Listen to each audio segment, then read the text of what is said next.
Hello everybody, I have something very exciting. I've been getting a lot of decks in recently.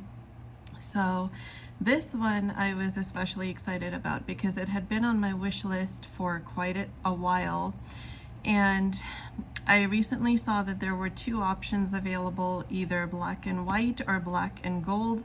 Now, to be all, completely honest, black and gold was way more beautiful, but black and white was way more affordable.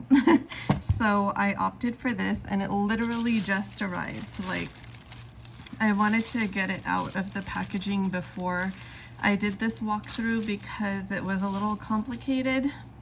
If you want my opinion, it wasn't packed very well because there's this damage to the guidebook here, which I'm rather disappointed about because there is a separate cost for the guidebook, and it just arrived all dinged up, which of course, happened during transit, but I think that could have been avoided with some better packaging.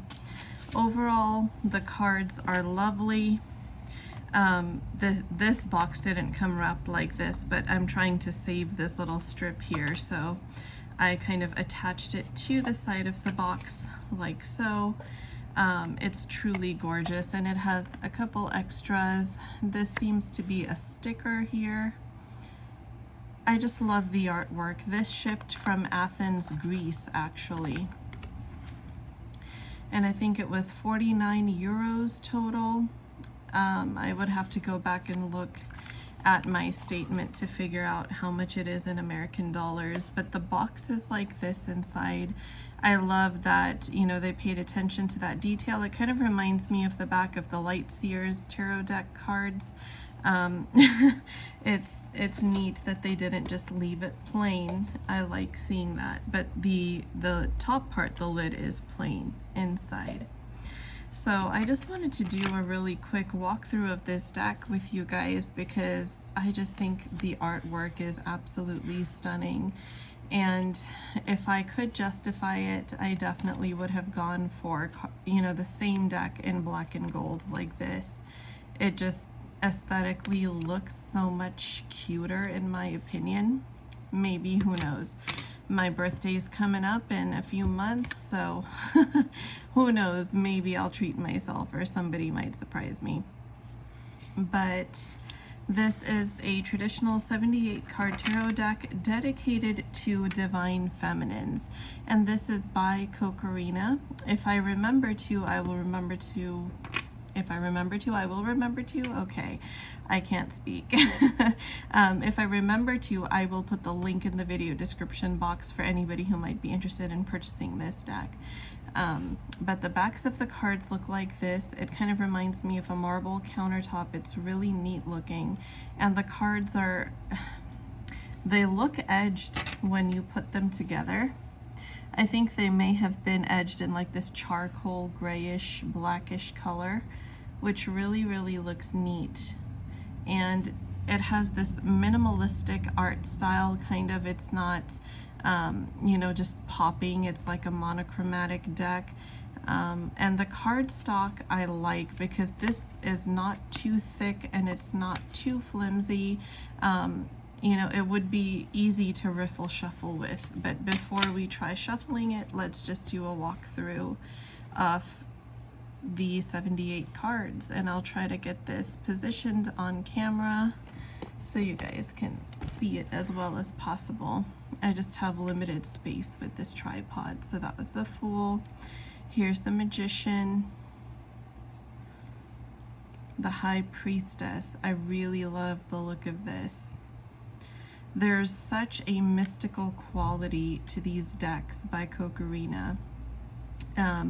This is the first deck by them that I have actually purchased, but it probably will not be my last because I've seen other people that have it within the tarot community that, just kind of really made me wow over the aesthetic. And it's so different from any deck that I've ever had before that I currently have in my collection. I hardly ever get rid of a deck, even if I don't use it as often. because I always realized that each deck called me for a reason. And when its time comes, I will use it. Oh, this is such a gorgeous Justice card. This is actually my birthday card. So I love this. But yeah, every deck, you know, comes into a reader's life for a reason. And I've even heard, I wish I could remember who originally said this, but I remember hearing this on Kasha's channel on Tarot Map, that tarot is a talisman against fear. And I really, really believe that, especially for those of us who are on the twin flame journey. You know, we're always channeling and transmuting energy with our counterparts. There's so much hidden behind the veil. There's so much tumult in the emotional realm that it's really difficult to tell what is going on. And sometimes just getting a reading is what you need to give yourself peace of mind. Look at the mermaids, you guys. I'm a mermaid fan. I absolutely love mermaids. So that in itself sold me on the deck. But it's really true, you know, and every deck is not the same. You know, you could say that tarot is tarot. They, you know, mainly have 78 cards. Some decks have more depending if they have, you know, extra additions, or the creator added something in the major arcana, or there's some kind of, you know, additional message or card in the deck. But tarot is tarot, right? But you will find the more you work with immersing yourself in the imagery, oh, this is gorgeous. The more you do deep dives with your decks in the guidebooks and really, really learn their messages, take them to heart, and, you know, see what the deck is telling you, you guys, you will learn not every deck is the same, and just because you have one shouldn't bar you from getting another, because they're so different. They are so vastly different. There are some decks that I would use for certain issues where I wouldn't use other decks, just because the messages are not conveyed in the same way, and some decks really don't even have those same messages. So if you are learning to tap into your intuition, and, you know, you're learning the art of tarot, I would recommend, you know, kind of experimenting with some decks. Now, I will say decks can be expensive, especially indie ones. You know, they can be like $65 and up. I've paid up to $300, $400, close to $500 for some of my decks. You don't have to do that. You know, this is my business, so I kind of have to do that in some sense, you know, like, but if you're just doing it for yourself, if you're not doing it for the sake of your business, even then, I would say experiment with more affordable tarot decks. You know, mass market ones that you can find on Amazon are probably a good starting place. You know, buying some secondhand or asking someone to gift a deck to you. But my thing is you really have to connect with a deck in order to get the most out of it. And if there's any deck that I connect with, even if I don't use it right away, I definitely do get it, because I feel the intuitive pull for a reason. And you will see how each deck communicates with you so differently. And sometimes, I mean, like, I have an Alice in Wonderland deck, right? And that one, I will say, is a truth teller. Like, for some people, the messages are a real ball buster, you know? It's not a gentle, sweet fairy tale kind of deck. Like, it gets in your face and makes you confront your shadows. And other decks are much more gentle, you know, and those are ones like the Deviant Moon Tarot, where you would expect that to be a really shadowy and in-your-face confrontational deck, especially because of how the imagery is. but that is actually a really gentle friend of a deck. So you really wouldn't know the personality of your deck until you really start to work with it, interact with it, get to know it, and dive deep into the imagery, dive deep into the guidebook. And while you're doing it, dive deep into your own psyche. It's really a different, amazing, and rewarding experience. And this particular deck ends with the wand suit. Just look at that. Look at how gorgeous this is. And you know, we're so used to seeing only the knights traveling on animals. Look here, you have the King of Wands with, what is this? It's a lion. And then you have the Queen of Wands on a lioness.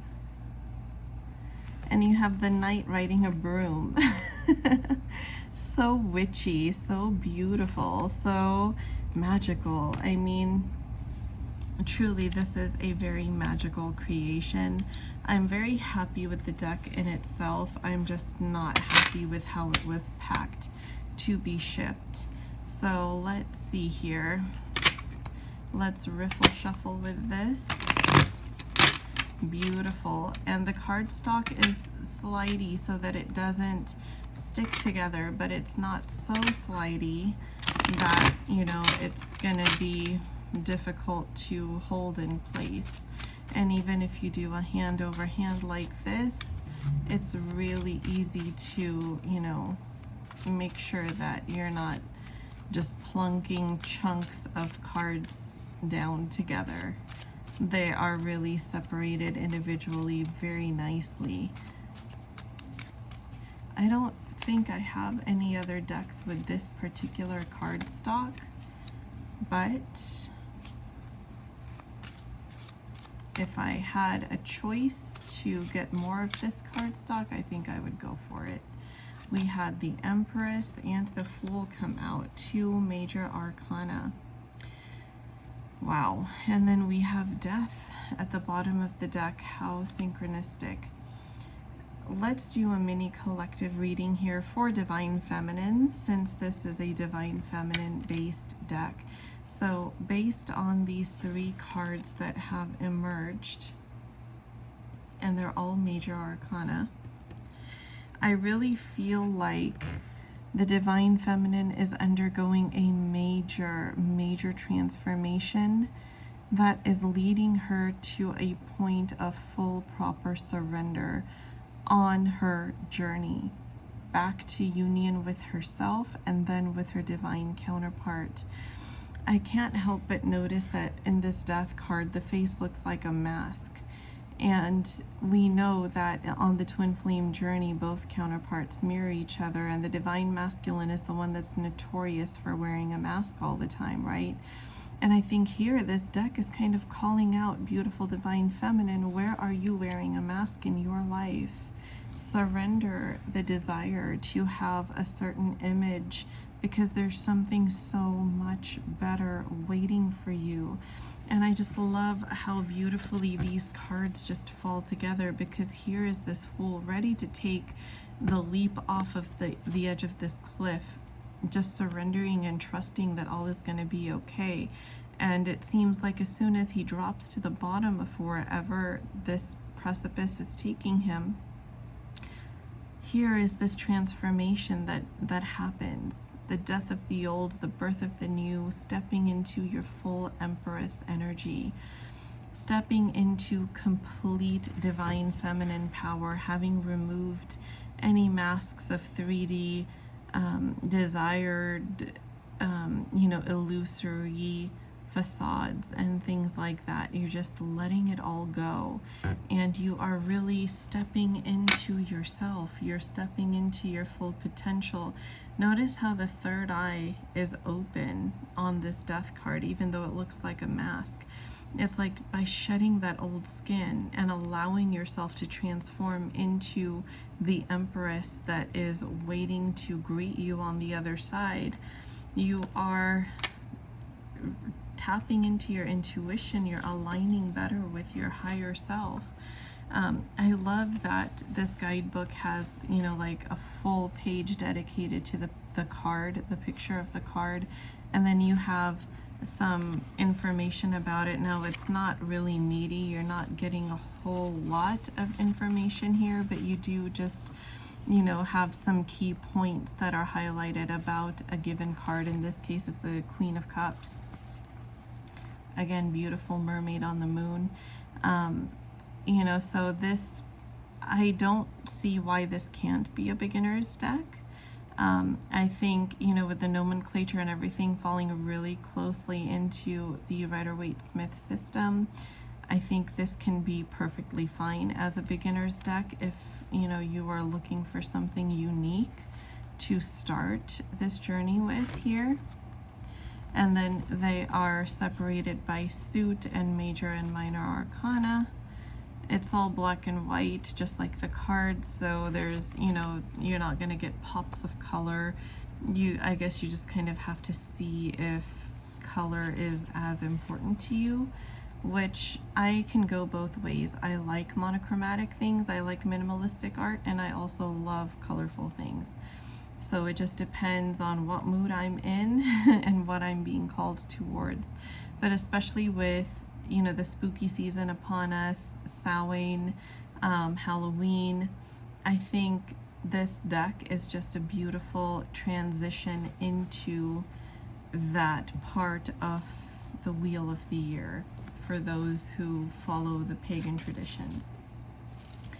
Like I said, wrapping was gorgeous, but it was not boxed well. I would have appreciated if they had put the guidebook in a box to protect from, you know, all this damage, which really sucks because it's brand new. Like, I literally just opened the package, so that I could have done without. But overall, I'm very satisfied with this product, and I hope this helps anybody who maybe has been considering a deck like this, or just, you know, looking for something unique to start their journey or just to add to their collection. It is stunning, and maybe someday when I have the black and gold version of this deck or a black and gold version of another deck by Cocarina, I would definitely share that with you guys too. So all of my personal links for my business are going to be in the video description box below as well. Instagram is the place to purchase paid services from me. If the account does not have a blue check mark next to the name, it is not me. There are a lot of impersonators out there, so I got myself verified, and it doesn't matter if that person requests to follow you, if they DM you. I never do those things. I never DM anybody first. I don't request to follow my clients. If my clients, you know, feel like we are on friendly terms and they want me to follow them, you know, then that's a different story. But I will never approach anybody and just send you a follow request. That's just not how I operate. So anyways, I hope you all have a beautiful evening, and I will see you back here for a collective twin flame reading.